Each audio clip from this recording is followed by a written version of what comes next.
Баршаңызға сәлем, сіздермен бірге Арай. Бүгін сіздерге чизкейк твикстің рецебін ұсынамын.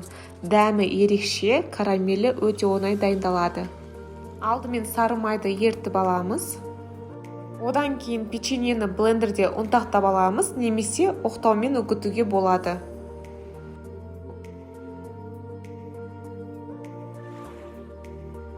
Ыдысқа ұнтақталған печеньені үстіне ертілген сары май құйып араластырамыз. Менде форманың диаметрі 23 см, астына пергамент қағазын салдым. Видеода көрсетілгендей печеньемізді формаға салып, тегістейміз және бортики жасаймыз. Тоңазытқышта 15 минут ұстаймыз. Енді крем жасаймыз. Ыдысқа сүзбелі ірімшік, қант, 33% клейгей құйып, жақсылап араластырамыз. Бұл рецептте миксерді мүлдем қолданбаймыз. Үстіне 2 жұмыртқа салып, тағы араластырамыз. Формамызға құямыз. Пеште 130 градуста 1,5 сағат пісіреміз. Ал оған дейін карамель жасаймыз. Сотейникке қант саламыз. Карамель жасаған кезде міндетті түрде газды өте баяу отқа қою керек. Осылай қант видеодағыдай ери бастаған кезде араластырамыз.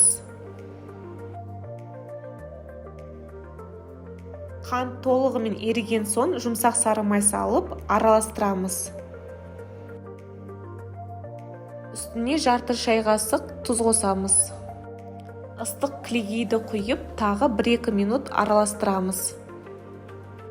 Карамельді оттан алып, міндетті түрде суыту керек.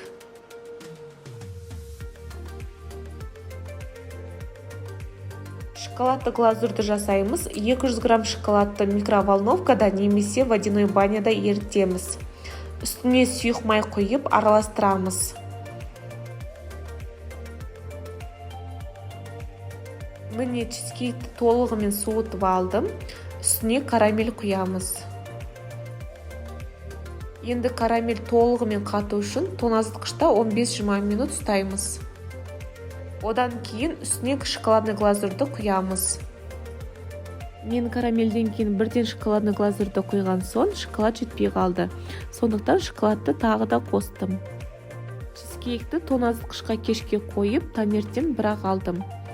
Үстін твикстің шоколадтарымен әсемдедім. Әртүрлі шоколадтармен немесе жеміс жидектермен әсемдесе болады.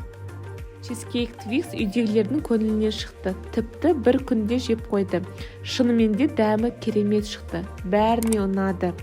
Міндетті түрде жасап көріңіздер, астарыңыз дәмді болсын.